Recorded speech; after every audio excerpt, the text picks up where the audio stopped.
somehow find a way to learn from those lessons, you will be in a better place, and you can help other people live in a better place, and they'll feel better being around you, and you'll feel better being around yourself.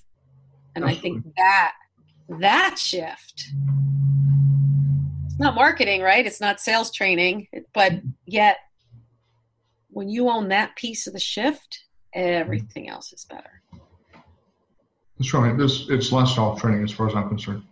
It's teaching people how to live, and there's so much value to that. You're mentioning life happens. Life happens while you're making other plans. I've always loved that quote because it's just a reminder of how temporary we are in the big picture. Excuse me. And the things that we should be doing to make a bigger difference, because like that quote goes, life does happen when you're making other plans. And you don't see it coming, and oftentimes it sort of blindsides you. But just being able to take those things, embrace them however you have to, and then take that next step to move forward. So here's a really good quote. I saw a Facebook meme about it actually, but it said the definition of hell is when the person that you become meets the person you could have been. Wow. Yeah, I should write that one down too. Isn't that amazing? Taking some serious notes here with this episode. Yeah, cool. That's good. But I stopped dead in my tracks when I saw that and thought, wow, really, really meaningful, because at the end of the day, what's it all for? And what difference did we make in the lives of others? How do we make them feel? And you never know if your choices are good, bad, or otherwise until you make them and move forward. So you need to keep moving, and we're going to make mistakes. Right. But at the end of the day, living with regret for having not done things, I think is probably one of the biggest hardships we can cause to ourselves, right? At least if you try to reinvent yourself, you put some commitment toward pursuing your purpose and pursuing your passion. It's not going to be perfect. I wasn't saying it might not be. It won't be perfect. Guaranteed it won't. Just embrace that. It's not. Good. Check. Done. I let that go. I'm over it, right? Right. And have a sense of humor about ourselves, I guess. But at the end of the day, if you can keep moving forward, the getting out of bed and one foot in front of the other toward a purposeful life will make all the difference. It's not going to be perfect. But again, if you kind of, had that wisdom. One of my friends works in, I do a lot with senior care and end of life counseling and bereavement. My mother's a bereavement counselor and all that stuff. So a lot of time with older people who are looking back and reflecting.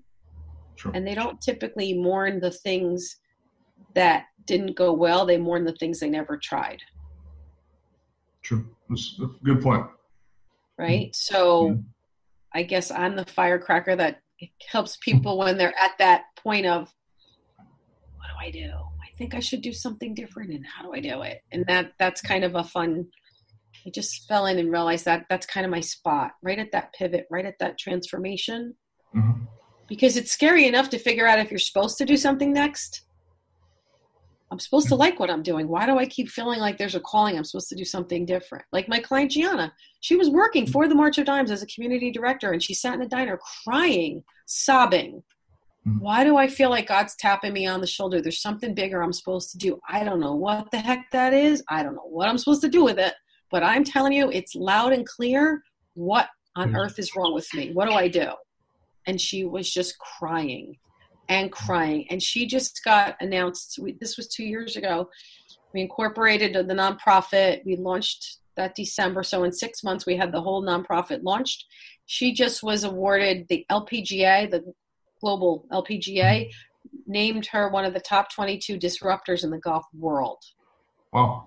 World. That's huge. In less than 2 years. From crying in the diner, not knowing what I'm supposed to do with this, to global recognition. So she's on fire. So We've all got that in us. We just have to listen, pay attention. Sometimes the best advice comes from the quietest moments, doesn't it? Mm-hmm. It does. That's actually one of the questions I was going to be asking you is when you have your epiphanies or when you do your brainstorming and you get the knowledge that you need, is there a special place in the house or in nature that you go to in order to receive that? I used to be the shower person in the shower. And now you're going to really laugh. I rescued a puppy. When my brother died, I was having a really hard time of it. And this little face showed up on Facebook from my old boss I hadn't talked to in 10 years. Long story short, I rescued a little puppy. Mm-hmm. She's just crazy and adorable. And so I noticed I'm up early. I get up at 6. By 6:30, Bella and I are out walking the neighborhood, or if we're at the beach, we're walking the beach. And I started getting these downloads, like these great ideas, and I kept not knowing what to do with them. I'm like, this is awkward. I'm walking my dog, and I've got this light bulb. And I started pulling out my phone and doing Facebook Lives, and I call them Walks in Wisdom. And I actually, if something hits me, I turn the phone on and I start talking it out loud with my peeps, whoever's on. So I do Walks in Wisdom in the morning about life, about moving ahead, about whatever. And I get a lot of downloads. It's really an odd but interesting thing. And people always say, are you doing this? Is anybody listening? And then you go, oh, I don't have enough listeners. I don't have enough viewers. Why aren't they answering me? Whatever. Like we go through that monkey mind stuff.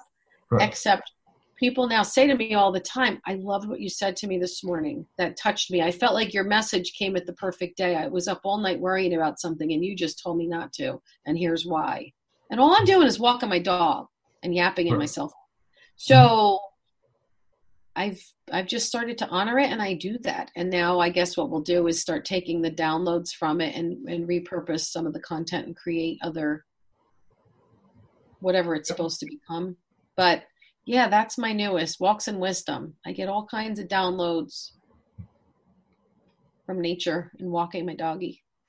No rhyme or reason to it. It just happened. And I just, again, honoring things, honoring what comes in. Right. So, you and Bella could start a podcast and have your walks, multi-purpose out there. Yes, I bought one of those Esmo. It's this handheld thing. You put your phone in and it's supposed to take the bumpiness out, kind of holds your phone steady. Like a little smooth device or whatever. Yes. Mm-hmm. And so my videography coach is like, you better learn to use that thing. So that's on my to-do list, as I promised him I could let him teach me how to use my Esmo so my Walks in Wisdom are not so obnoxiously. I mean, I literally do it. I'm barely hairbrushed, no makeup. It is not a glamour shot at all. It is me walking my dog at 6:30 in the morning. But people like it. Like I said, it's healing for me. It feels good to get it out, and then I can always take that information and do something with it later. Yeah, total transparency early in the morning. It doesn't get any better than that. Well, people see me. I have a good life, and I get invited to speak around the world. I do a lot at high-end country clubs and things like that. So I'm usually, my hair is curled, and I've got nice makeup, and I'm wearing a beautiful outfit, and I'm in these nice places. So that is definitely part of my world. But the other part is I get up and clean dog poop, every day. So we're all multifaceted. We're like diamonds. We need to be polished and shined and honed and put forth the best of what we are wherever we are at. So I thought, you know what? It's not such a bad idea to be my natural morning, half frazzled, but thoughtful self. Because if somebody else gets the idea and says, oh God, I should pay more attention when I have these bright ideas and write them down. If one person gets that idea, then I've helped somebody. Sure. Right? Sure. And we shall remember, even Warren Buffett puts his pants on the same way. So, everybody's the same. He just may have nicer pants, but, they go on the same way. Mm-hmm. Yeah, so, absolutely. It's people are people. Just some have a little more exposure than others. They're still people. Yeah, and part of what I always do is help people figure out how to never hold back and how to be a master connector. So, that whole 6 degrees of Kevin Bacon, everybody somehow 6 people, you can get to Kevin Bacon if you needed to. I do a lot of teaching people in their career transformation. I do this thing with the Dream 100, how to figure out your gifts, how to rock your strength. And then we go through this process and finding your dream role and who can be an influencer and help you. And I teach people how to bust past gatekeepers, how to find influencers, how to get them talking with you. So you're not asking and annoying them, how you're interacting and building a relationship. You're not with your hand out saying, I need, because that kind of scares people and they kind of coil and run. Right. But how do you build relationships? And doing a podcast, I've thought about it. Doing a podcast is a great thing because we're building a relationship here. We're talking, we're getting to know one another. So we're helping your whole entire audience and then mine when I share it out too. But at the end of the day, we're building a relationship. And you can invite any superstar, rock star, political, military expert in the world to be a guest on your show.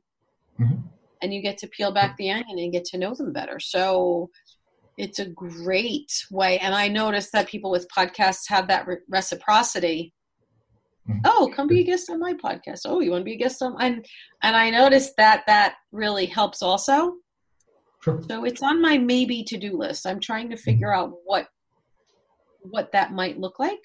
But again, engaging with people in a way that you're comfortable, it's got to fit you. Getting outside your own head, not worrying about, I'm not pretty enough, I have too many wrinkles, all the millions of reasons that we come up with of why we're not quite good enough. It's all bull. Head trash. It's all mindset, skill set, tool set, right? That's right. Yes, definitely on my list. I want to tattoo it to my forehead. So, would you say that within what you do as a business person, that your values and belief systems are part of that? Oh, front and center. Okay.